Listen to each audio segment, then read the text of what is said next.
All right, so I want to go over this topology and talk through a couple things and talk about kind of what our goals are here, okay?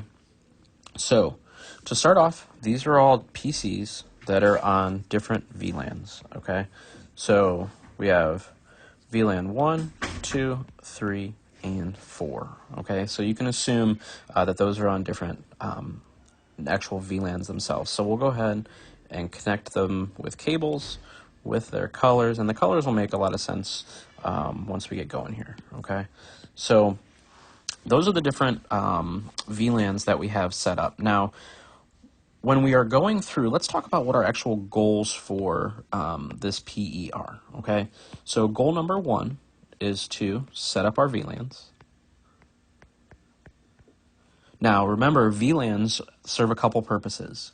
Number 1, they reduce broadcast traffic, okay? So if we had everybody in a room talking at the exact same time, it would get pretty confusing, right?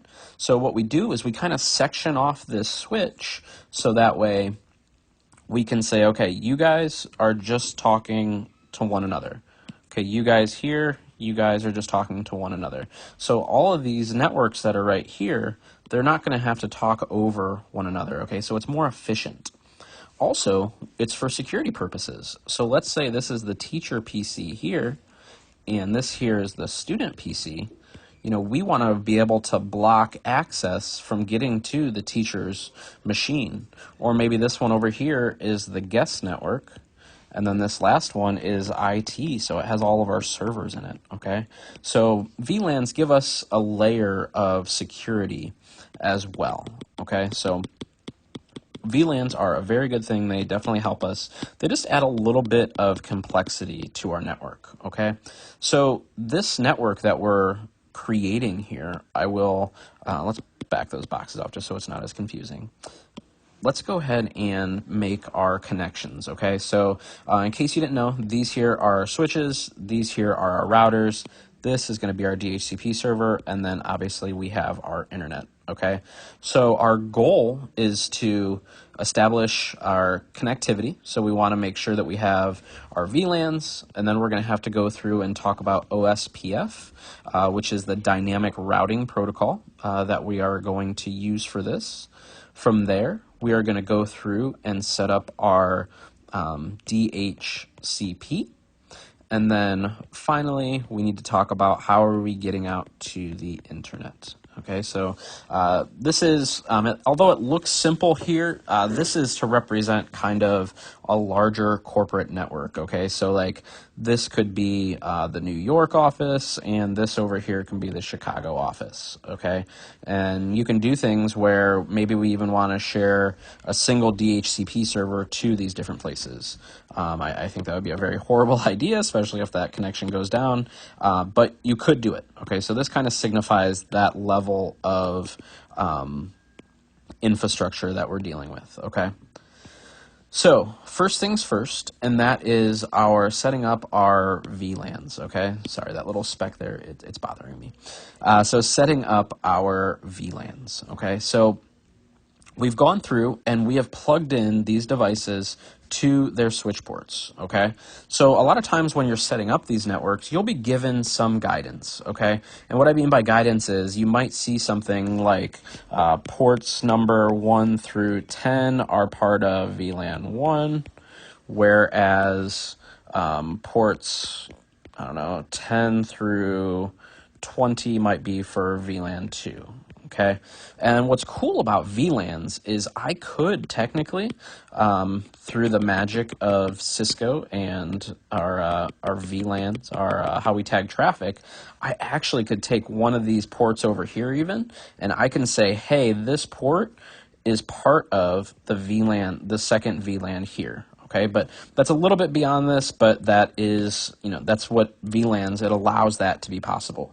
So we take a physical topology and we can apply a totally different logical topology, meaning even though this computer is here, we can actually make it part of a network that's over here, okay? But kind of moving on with our example here, we want to be able to have these two, our VLAN 1 and our VLAN 2, they need to talk to this router, okay? So you could take two different ports and you could connect them to your router interface. That's fine with 2 VLANs, but what if we had 10 VLANs on here? Or what if every port was a different VLAN for whatever reason? So that's why we use what's called trunks.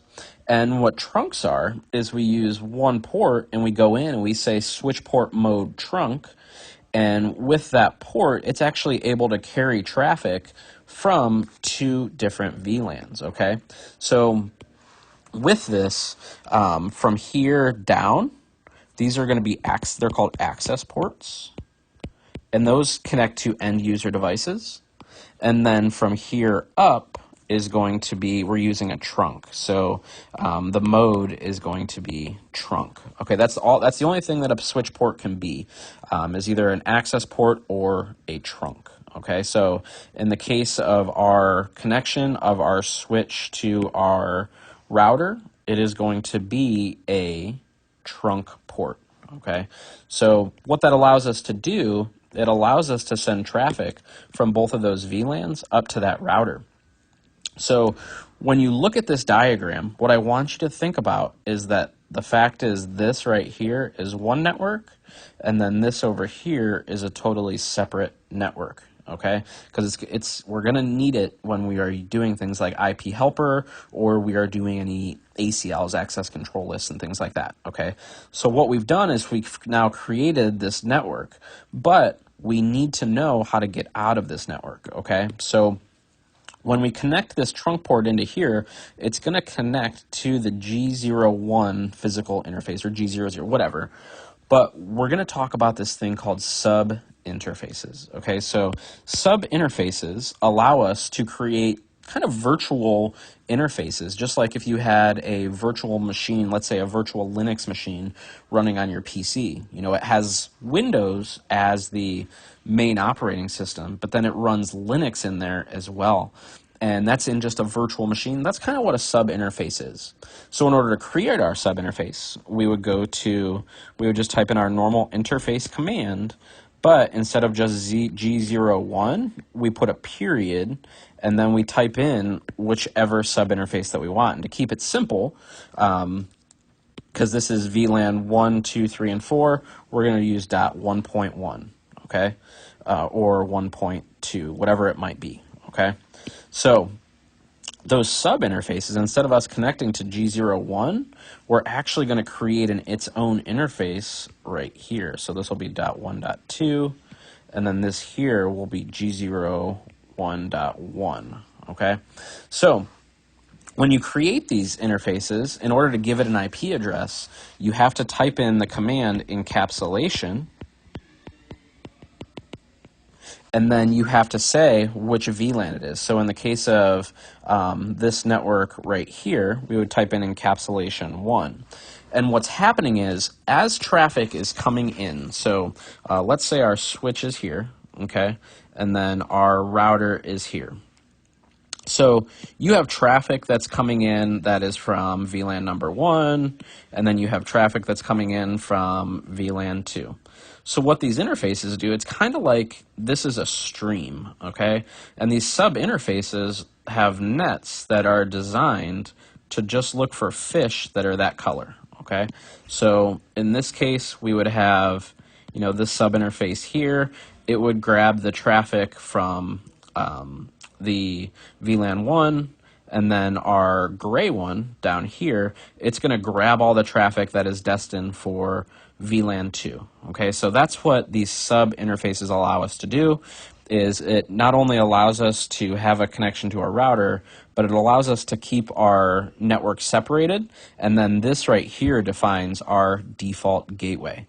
So if I were to ask you, which interface would be the default gateway for PC number 1, which interface do you think it would be? Well, there's only one interface that's on the network that's closest to this PC, right? Because our network, if you remember, does this. So would G01.2 even be part of this network?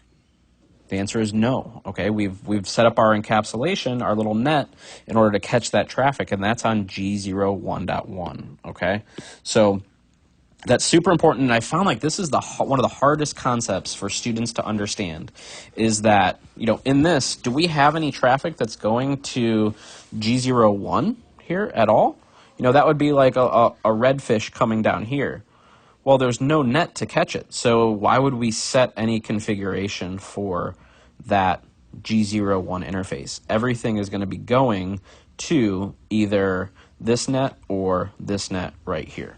Okay, so hopefully that makes sense. And if any of this doesn't make sense, feel free in the comments, or you can always shoot me an email as well. I'm happy to jump on a call or record a kind of a follow-up video for you if this isn't making sense. And again, this is kind of a review for a training that I'm in right now to help other people around me. So that's why it's kind of a high-level overview, because a lot of these things we've been learning over the last like 3 or 4 weeks.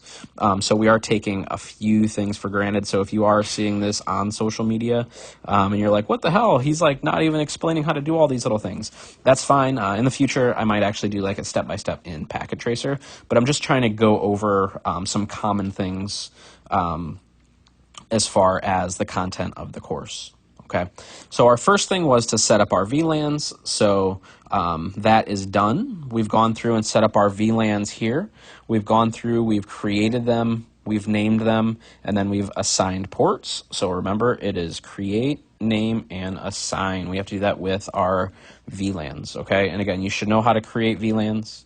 You should know how to name them. Again, just typing in VLAN, let's say VLAN 1, name, student, and then we would go to our interface VLAN 1 in order to, if we wanted to set up an IP address for that, okay?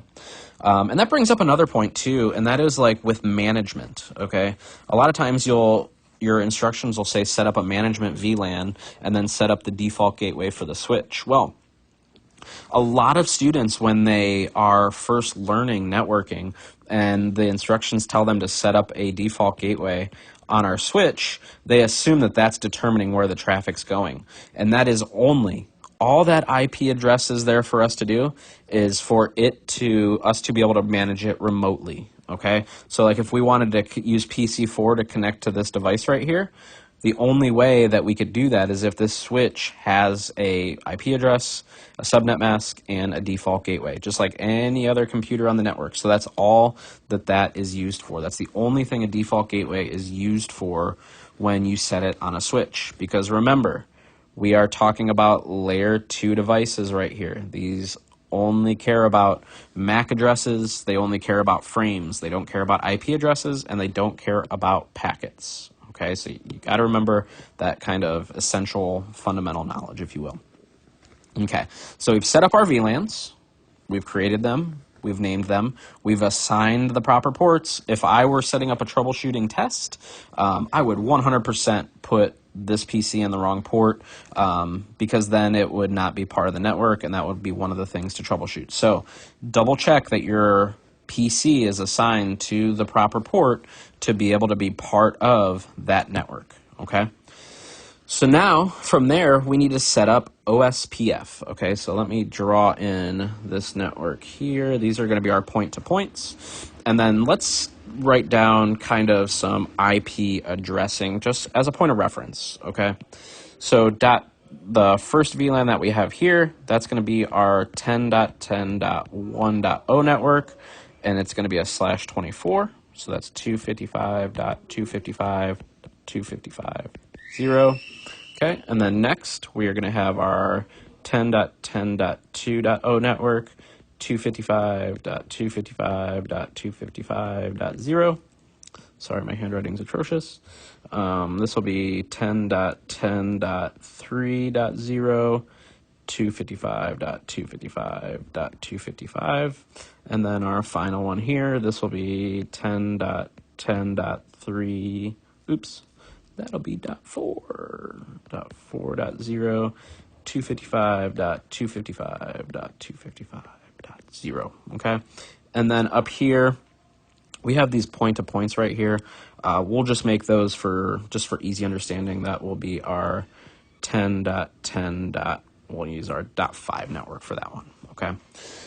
So now we need to go to OSPF. So what is OSPF? Okay, so OSPF, OSPF stands for open, shortest path first. Okay, and what it is, it's a dynamic routing protocol.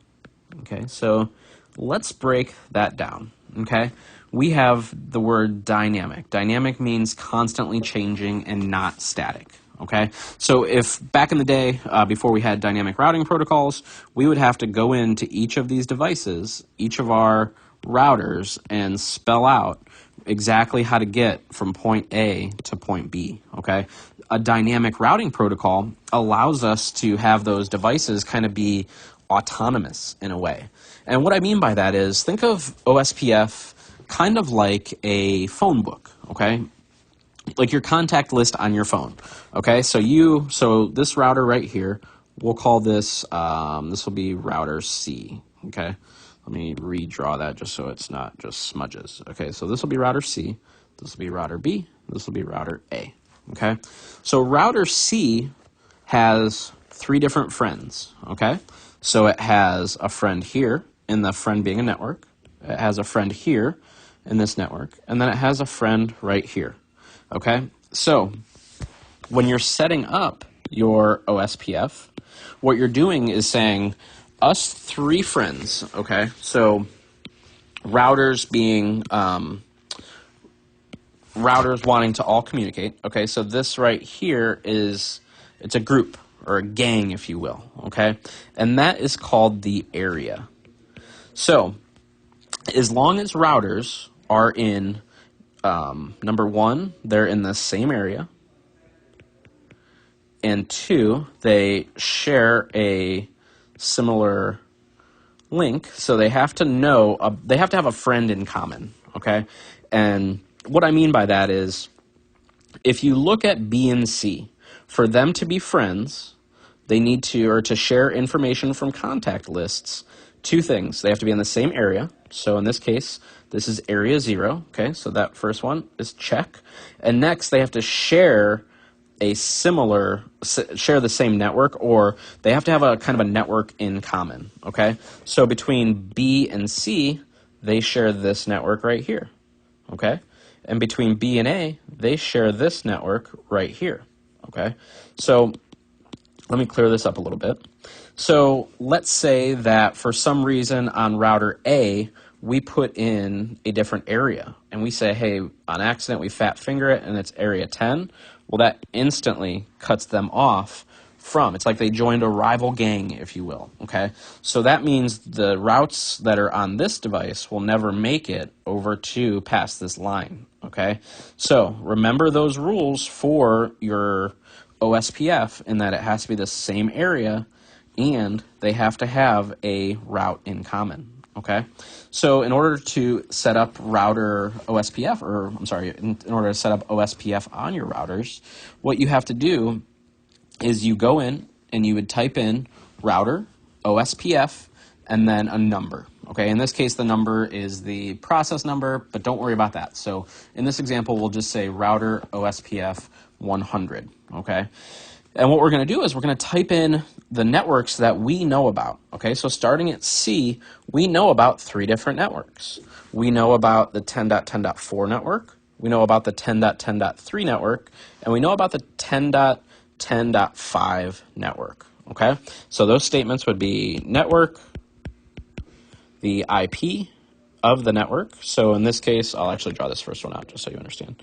10.10.4.0, and then we use what's called the wildcard mask. So the wildcard mask is the inverse of the subnet mask, okay?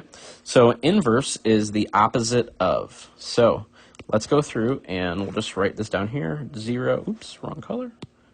We'll do 0.0.0.255, okay? So that is, in fact, the inverse of what our subnet mask is. So 0.0.0.255.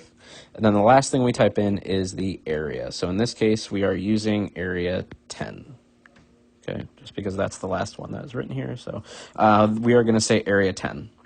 So An easy way, or kind of a shortcut, is when you're doing these network statements, right before you put them in, what you type in router OSPF 100, and then the first thing that I do when I'm setting them up is I run do, because it's outside of the command that you're in right now. I would type in do show IP interface brief. And what that does is it shows you all of the interfaces and their IP addresses. So I run that on the router, I type in those IP addresses, I move on.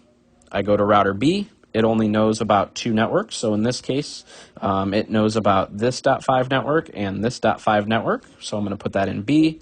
And then finally A, as a point of reference, it's going to know about a couple other networks. So let's just draw in our DHCP network. And then also our internet. Our internet, yeah, we'll put it on. It's kind of a weird place for it, but we'll just plug it into this router here. Okay, so that's going to be that network. And again, as a point of reference, let's change that color up a little bit. Let's make this actually kind of hot pink. Okay, so our hot pink network will be 10.10.6.0, and then our kind of magenta internet here, that'll be 10.10.7.0. Okay. So this network here, if we're writing we're working on our A router right now, it has this network, it has this network, it has this network, and these 2 networks. So 1, 2, 3, 4, 5 networks that it's going to have in its OSPF statements when it does its OSPF, your network statements in OSPF. Now, what's really cool about this is once you have this adjacency set up here and here, you can actually console back into router C, and you should see if you type in a show IP route, you should see all of the other networks. So you should see this network and all of those networks in router C's routing table. And you'll notice when you run that, it's going to have a O before it. And that means it learned it via OSPF. And that's the magic of dynamic routing protocols. And me just like sitting here writing about it, I have this smile on my face because that's just so freaking cool. You know, we typed in just a couple commands and we now set up connectivity from here over on PC4 to, oops, that's an eraser. I was just erasing stuff. My excitement got to me. I was just so freaking excited. We can now ping, you know, we have a couple other things to do, but we can now ping from 4 to 1. We've now said this is how you get there. And what it does is that routing statement basically says, hey, if traffic comes in to the router and it's looking at how to get to PC4, router C knows how to get there. So send it through B to get to C. Okay? So again, we didn't have to go in there and type in a bunch of commands. We literally had, you know, the worst is going to be, you know, A, because it knows about so many networks, but it's so much less work than writing in all those individual routes. And then let's say something happens over on the 4th network and like a whole IP thing, you know, we change up all of our IP addresses and stuff. We literally just have to open up our network, change our network statement on C, and everybody else is going to find out about it. So again, routing protocols are super cool and they save us a ton of time. So we can go ahead and mark OSPF off of our list. I do want to talk a little bit about, it's kind of a, I guess, a bonus feature, if you will, and that is this idea of passive interfaces, okay?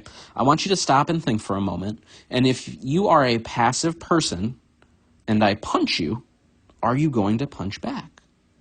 That answer is no. You know, we've said you're a passive person, you're not allowed to punch back. Well, that's the exact same thing as a passive interface.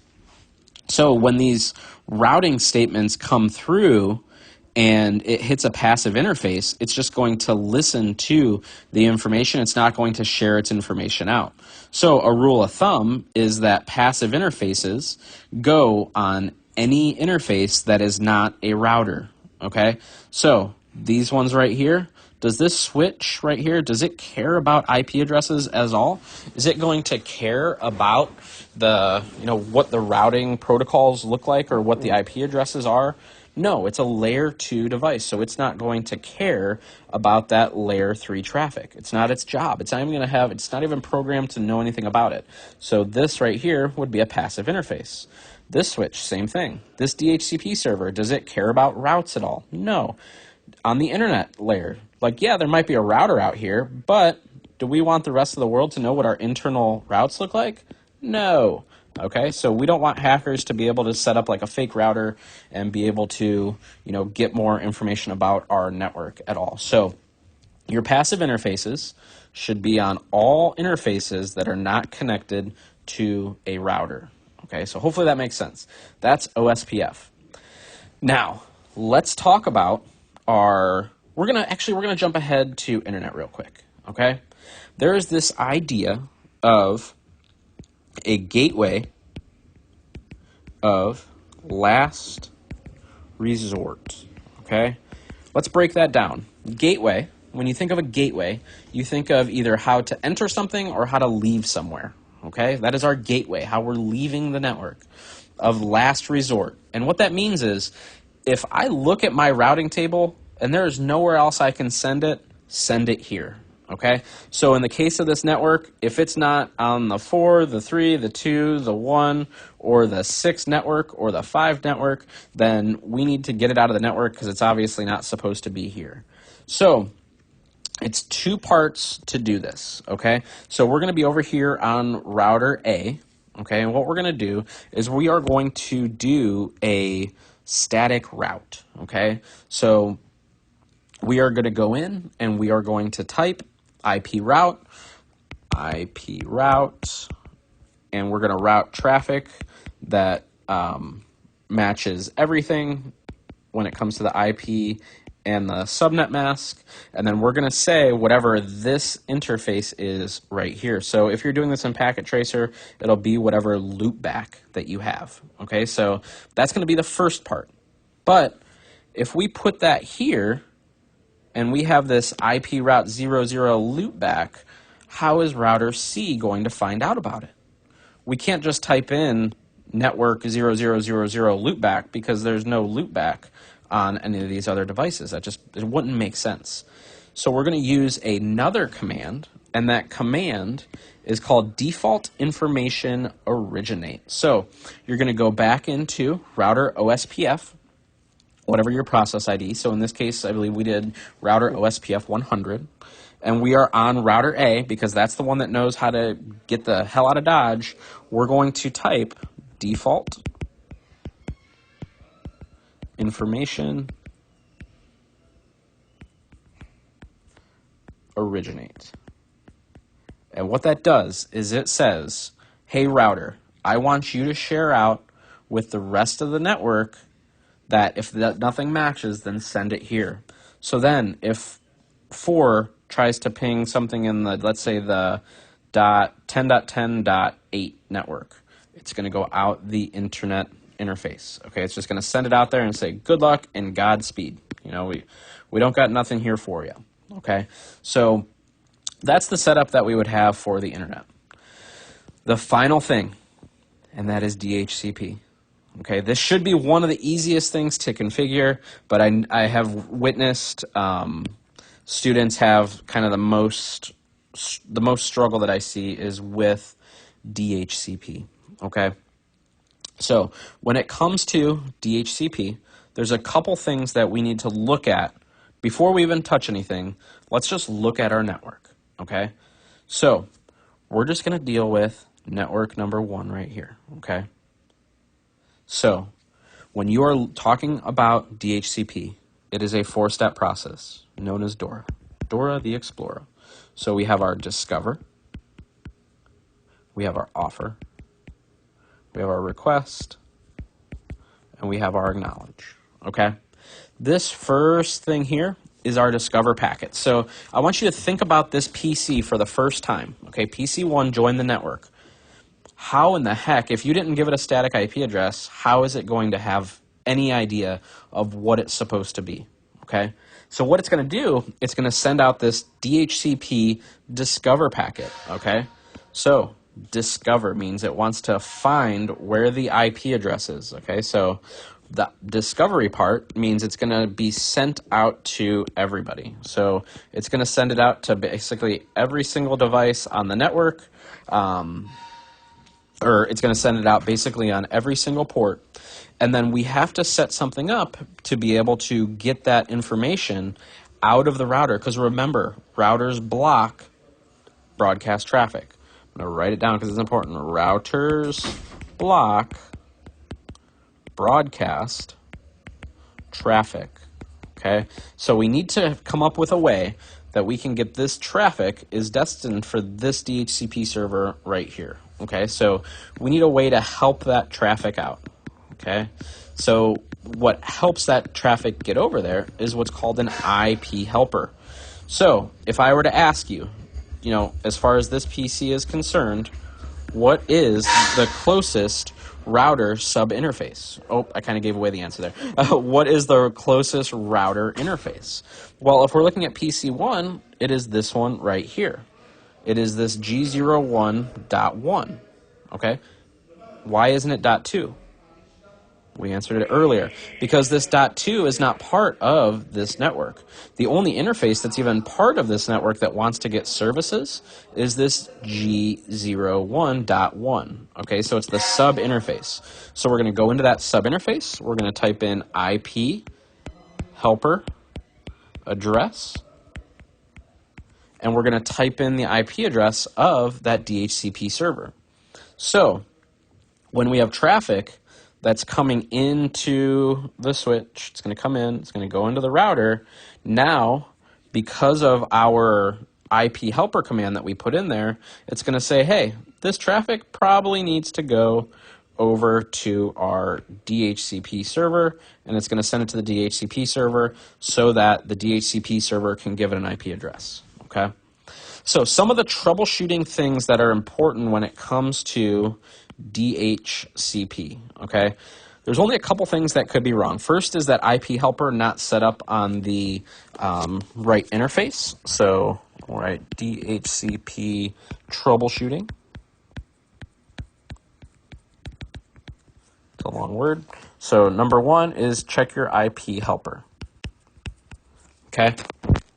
Actually, I take that back. That's not the number one thing.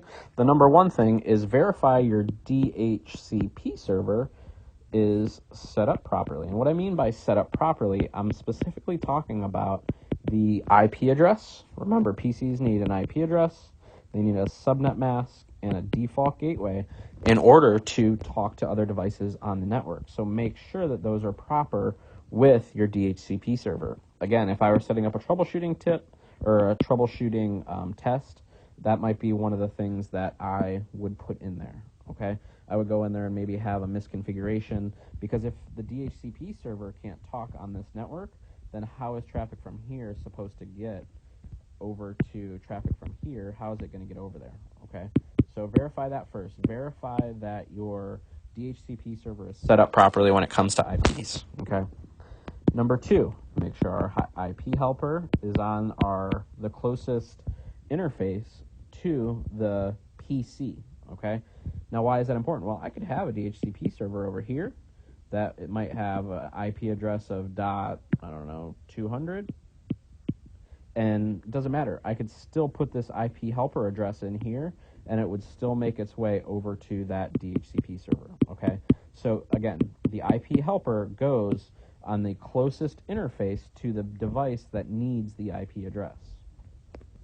Number three, okay, and that is that your scope is set up properly, okay? So if you break down kind of how this works, like scopes are just pools of addresses that say, hey, if traffic comes from the .1 network here, then it's going to get an IP address that is within this network, okay? If a request comes in from the .3 network, then it's going to get an IP address that comes in there. Okay, that's what a DHCP scope does. So what happens is when this traffic leaves, remember, let me get the right color here. Remember, when it leaves this, when it comes into this interface and leaves, it is being tagged, okay? It is getting a VLAN tag, okay? So when it comes in here, remember, our switch ports talk in encapsulation, so it knows about that VLAN tag, so it knows to keep it separated. And then when it comes in, that scope, it'll look at the scope and it'll also read that VLAN, and it'll say, hey, this traffic came from the .10 network. So I'm going to give you an IP address that falls within that network. Okay, so if I were setting up a troubleshooting, I might have a misconfigured scope here that when traffic comes in from the 10.10, maybe I will give it a default gateway of 10.20.1 as the default gateway. So when it gives the IP address to this PC, the default gateway would be set for this interface. So is traffic going to be able to flow? No, because our default gateway is outside of our network, okay? So again, if I were making a troubleshooting test, I would definitely look at the scope as one of the things that would be messed up, okay? So now we have gone through, we have set up our DHCP. So now, PC 1 is able to get an IP address. It can ping all the way to PC 4, awesome. We can ping Google because we know that that's going to go here and it's going to go out to the internet. And also, we got an IP address from, like I said, from our DHCP server, which means our VLANs are set up, our OSPF is set up, DHCP is set up properly, and the internet is functioning. So hopefully this helped you understand, again, just overviewing a basic topology and a couple different network theories, I guess, would be a good way to say it. Again, we didn't really get in the weeds with configuring this, but I wanted to give you, kind of a short whiteboarded overview with just a couple, troubleshooting tips. The last thing that I want to give you as far as troubleshooting is do it in small increments, okay? So let me get a color that we maybe haven't used yet. Okay, so if I am setting this up, we're going to be over here on PC4, okay? So the first thing that I'm going to do is I might set up a static IP just to be my test device. So I'm going to give this PC an IP address that's within this range here in this network, okay? The first thing I'm going to do when I'm testing for connectivity is test on this side of the router. After that works, I'm going to test to this side of the router.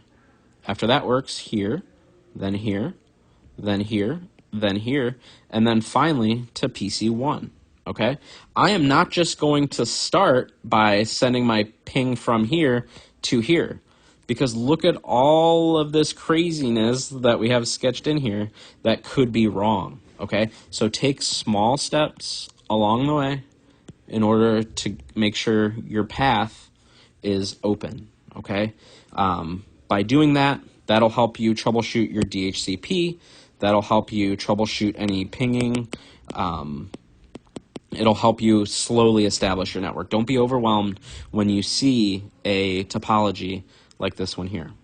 If you have any questions or need help, feel free to email me at tj@tjhouston, my name, .com, or if you just do a Google search for TJ Houston, that's my handle on most social media.